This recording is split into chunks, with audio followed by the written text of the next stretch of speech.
mes perles rares, j'espère que vous allez bien. Dans cette vidéo, nous allons très rapidement, vous savez que je suis maman rapide, très rapidement parler de ces huiles-là que nous consommons à temps et à contre-temps, que nous consommons en désordre, sans toutefois savoir les dégâts que cela cause dans notre organisme.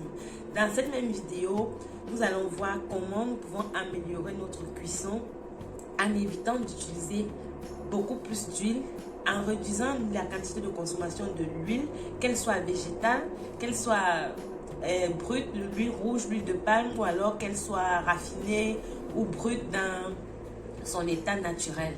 Nous devons déjà connaître que l'huile n'est pas du tout un aliment dont on a vraiment besoin au quotidien.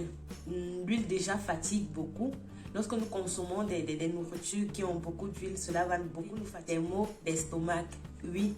Généralement, lorsque nous avons des remontées gastriques, cela dépend du repas que nous avons eu à midi. Lorsque nous avons généralement des repas vraiment avec de l'huile, nous constatons que nous allons beaucoup rôter. L'huile peut nous apporter une certaine acidité parce que le gras qu'il a va se transformer en glucose et l'excès de glucose va se transformer en acide si cela n'est pas consommé.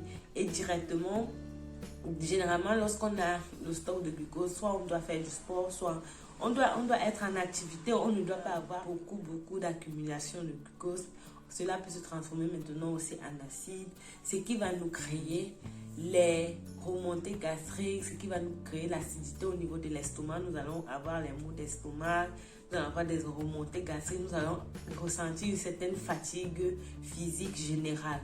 Il est important de connaître la dose d'huile que nous devions prendre quotidiennement. Généralement, d'après les recherches des grands scientifiques, les diététiciens, la consommation est estimée à une cuillerée à soupe, la cuillère avec laquelle on mange là, par jour. Nous ne devons pas dépasser cela. Si nous nous référons au fast-food, si nous nous référons à tous ces menus qu'il y a dehors, lorsqu'on dit souvent que les fast-food ne sont pas déjà bien pour la santé, c'est généralement à cause de ces huiles saturées. Déjà, l'estomac, la fatigue, nous avons aussi les toxines. L'huile va aussi nous apporter beaucoup de toxines lorsque nous utilisons très mal. De 1, l'huile rouge déjà, nous devions la consommer à l'état brut. Pas besoin de la faire frire. C'est là où nous profitons de toutes les vitamines, comme peut-être dans les pommes pilées, la sauce jaune, le bouillon de macabo à l'huile rouge. Donc c'est là que nous profitons de l'huile.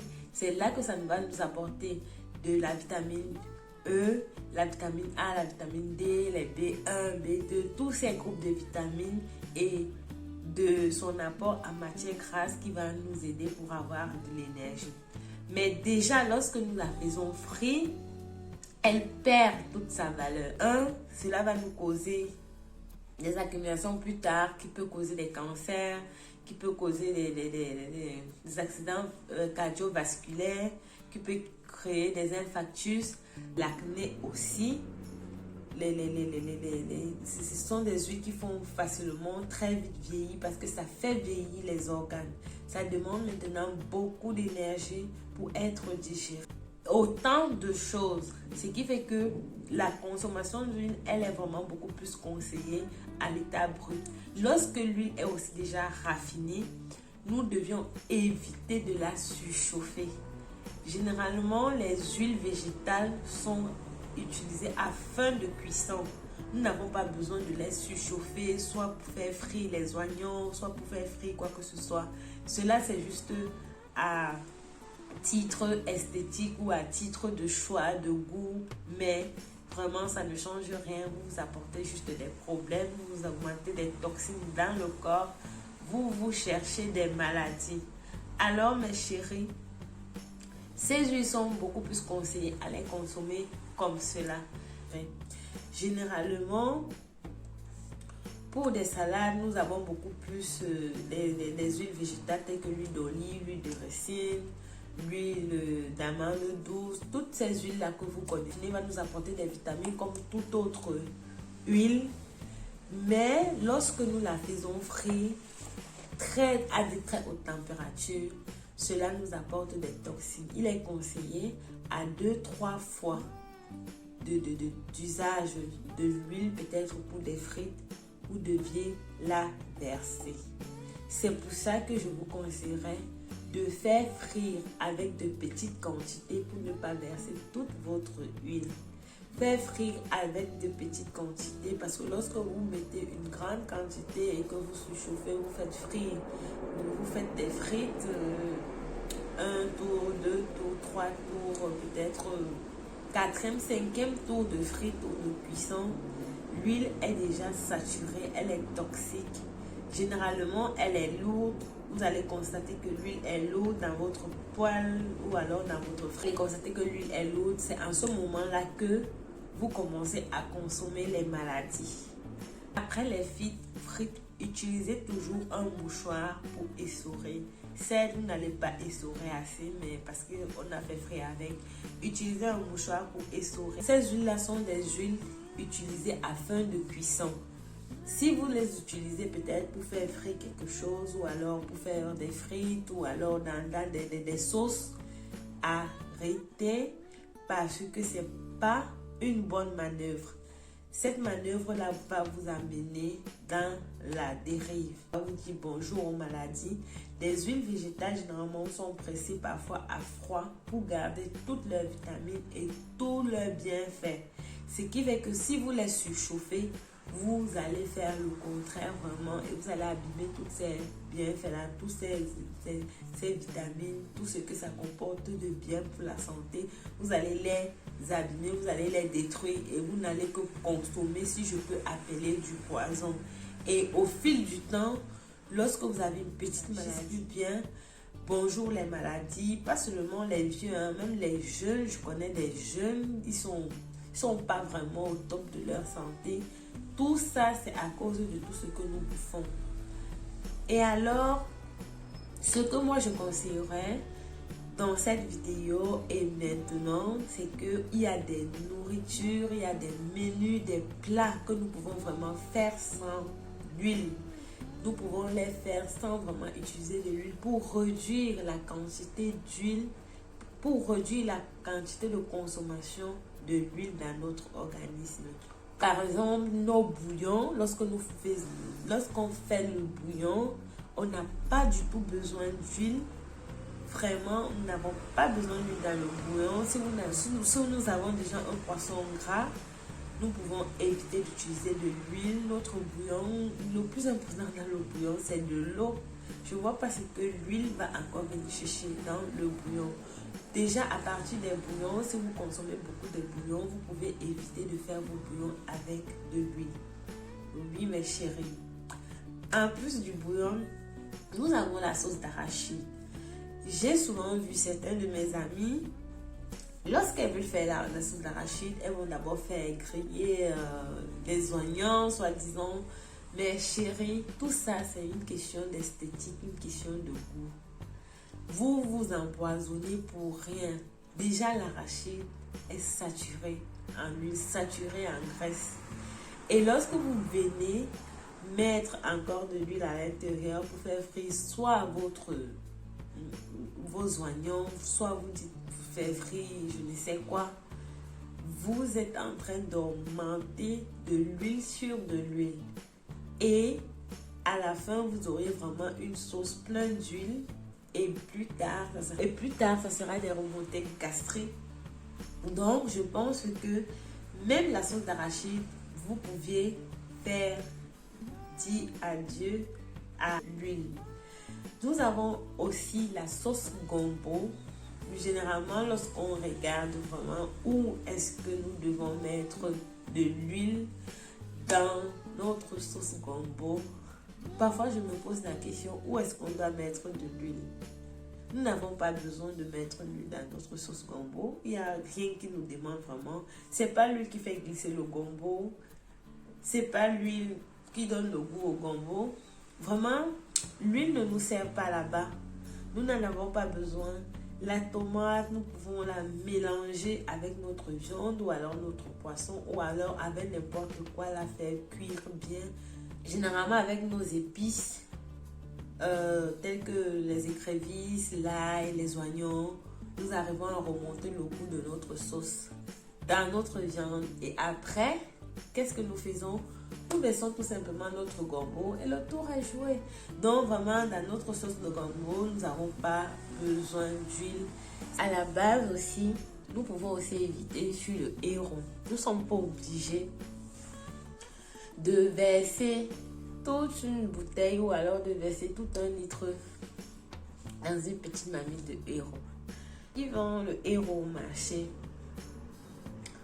remplit souvent l'huile. Parfois, c'est pour qu'il y ait beaucoup la sauce, que ce soit dans le haricot, dans le héros, que ce soit dans l'ondolé, pour avoir un peu du revenu. Mais l'idée, c'est quoi? C'est que vous serez nombreux à manger dans sa marmite. Par contre, à la maison, lorsque vous faites pareil, si vous êtes seulement 2, vous savez dire que vous allez prendre, si elle a utilisé 2 litres d'huile, elle va vendre à 140, à 150, 200 personnes. Et dans les 200 personnes, chacun aurait pris peut-être une cuillerée, comme le demande la consommation normale, comme le demande vraiment pour l'apport quotidien de l'huile dans notre organisme. Mais si vous vous préparez avec tout un litre d'huile rouge et que vous mangez ça, si vous êtes seulement 2 ou 3, c'est énorme vraiment.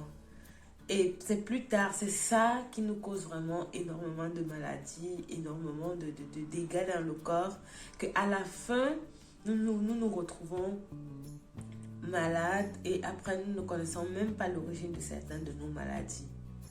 Alors mes amis, je ne sais pas si c'est une sensibilisation ou alors c'est, je ne sais pas trop, mais prenons conscience de notre état de santé. Déjà que nous n'en avons pas assez de moyens vraiment pour nous en procurer vraiment grands hôpitaux. Et alors, si nous pouvons commencer en évitant vraiment, en faisant de très très petits gestes comme en évitant toutes ces huiles, la consommation énorme, nous devons consommer, mais vraiment en quantité réservée, quantité réduite. Nous pouvons juste réduire, que ce soit dans l'ondolé et avec tous les autres 3 que j'ai dit là, que nous pouvons vraiment utiliser, parce que nous avons tellement de menus. Nous augmentons de l'huile par vraiment, c'est pour notre besoin. Par contre, ces menus n'ont pas besoin d'huile.